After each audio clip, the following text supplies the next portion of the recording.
Welcome to Inside the Mind, where we break down my plays and my mistakes to help you become a better Tarkov player. In today's episode, we're on Interchange, doing this amazing task that I love so much. I'm going to let you guys watch the clip, but we're going to break it down here. We basically got 3 enemies coming in, and I'm going to let you guys see how I react to the situation. You got 3 bogeys here, and I'm here, and let's see what happens. Oh, man, I got to place 3 fucking things here, dude. Is he shooting at me? If he is, he sucks. There's someone coming.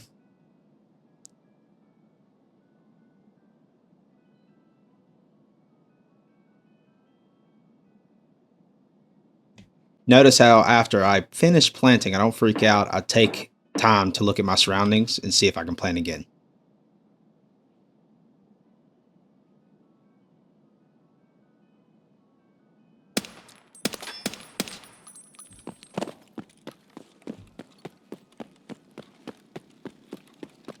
Well, we pushed one thing. Now we're going to be here a minute. I was hoping I'd headshot him. They always be eating my headshots, dude, I swear.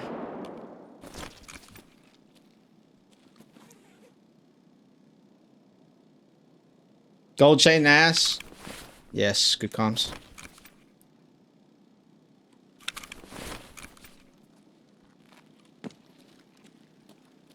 I'll leave the scavs alive.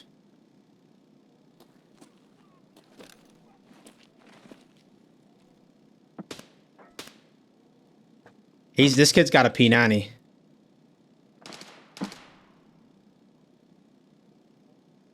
No, he was rushing me. He was pushing this way. He was looking. Nah, I would have died for sure. That's why he was getting ready to walk forward.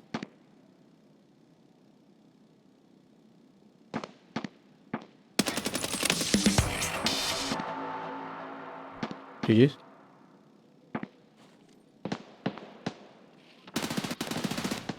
That's the P90 kid.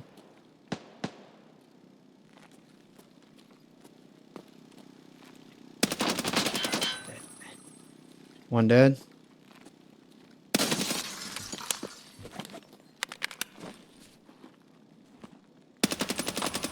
GG's, 3 dead. All 3. GG's.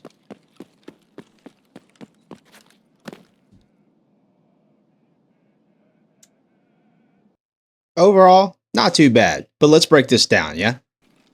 As a friendly reminder, make sure you always ask those valuables and quest items. Gold chain ass. Yes, good comms.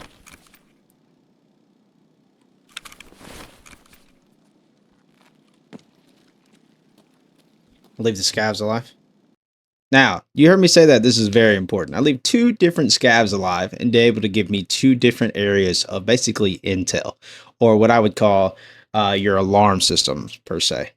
This makes both entrances coverable, so if the enemy decides to make either move or advance, I know which direction they're coming from.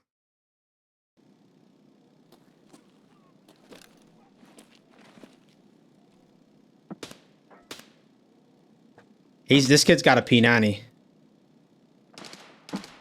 Now, I did not say this at the time, but there's 3 different weapon sounds here. You've got the P90 in the beginning, or the kid that we saw from the very start. And then we also have this first shot that sounds like a different rifle. Not really sure, couldn't really pinpoint what it was. And then the second shot that you hear right before I freeze this part is actually the sound of an MPX. Now, I know what you're thinking. Now, what does this matter? Well, essentially, if you know different types of gun sounds, or at least can tell the difference that it's not the same rifle every time, you can also identify how many enemies are in your area, becoming a unique skill that you could use further on when playing Tarkov. No, he was rushing me. He was pushing this way. He was looking. Nah, I would have died for sure. That's why he was getting ready to walk forward.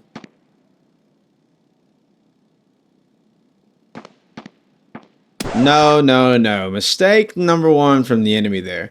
Later on in the video, we're going to break down all the mistakes the enemy's made and how to make sure you don't make these same mistakes. But let's keep going. Now, this is going to take us into our next segment. This is called the off angle. Now, if you have played any other types of competitive FPS like Valorant, CS:GO, or Halo per se, these are things that I learned in those types of games to basically help push myself to a different level when it comes to your opponents. The off angle is very important. Essentially, when an enemy peeks an area or peeks a corner or any kind of angle, they're looking at specific areas that they've either seen enemies before or they expect the enemies to be. Now, in this scenario, I decide to lay down behind the coat rack to get myself a unique angle that I know the enemy is not looking for. At least not your most casual audience, or excuse me, your casual gamers per se. Maybe an experienced player knows about this angle, but I decided to go with it, and you see how it turns out. GG's. Now, I want you to take notice here. After I kill this guy here in a second, I sit still and just listen. Listen to see if there's any more enemies. Of course, we have intel already that there are more, but you can also identify where they're going to go, what they're going to do. And also, like I said, if you kill one guy and you're not sure if there's more, there's probably always one more at least. That's the P90 kid.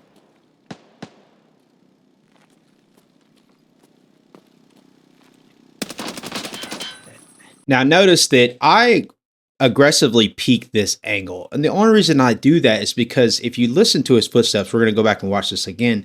If you listen to his footsteps, you can tell that he's swinging the angle wide, checking to see what position or what angle I'm holding. And this means that if I swing now, I will catch him in mid swing and he's not going to be prepared for me.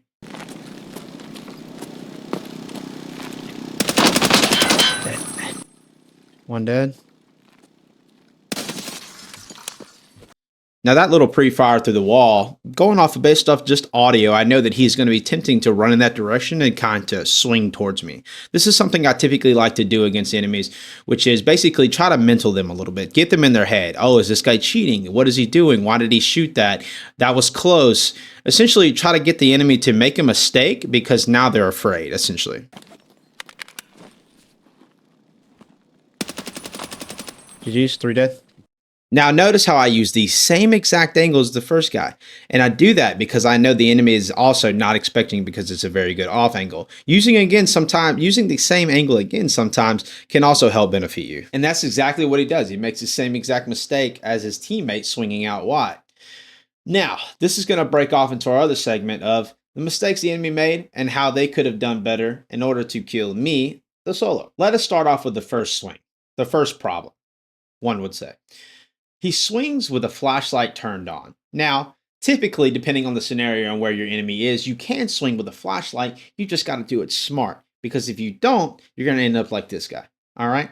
You're going to be like, oh, Ghost, I can't see. I need to be able to see where I'm swinging, right? Especially in interchange because it's dark. You're not wrong. But you don't want to do a full swing, especially like maybe jiggle peeking is more of an option, a better option per se. So that way you could kind of bait out your enemy's shots. But this guy does a full swing while this flashlight's turned on. All a flashlight does when you're swinging a corner is give the enemy a precise timing and understanding of when you're going to swing that corner if you don't jiggle peek. Of course, we'll go over jiggle peeking or cutting in half or say, what is it? What's the word I'm looking for? Slicing the pie is something we'll go over here in a little bit.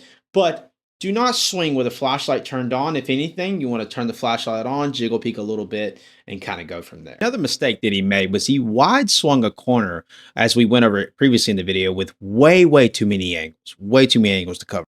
That being said, with way too many angles to cover, I'm going to show you how to properly peek with a flashlight first here. You want to turn the flashlight on as you're jiggle peeking the corner. And I'm going to also introduce you what I call my jiggle peek, or what I call slicing the pie, which is essentially rotating DWASD back and forth while clearing the angles that you want to look at. You notice how I'm breaking down each angle that I want to look at. And the only problem with jiggle peeking like this is that essentially with desync and how bad this desync is in this game is you've got to be very careful when it comes to jiggle peeking.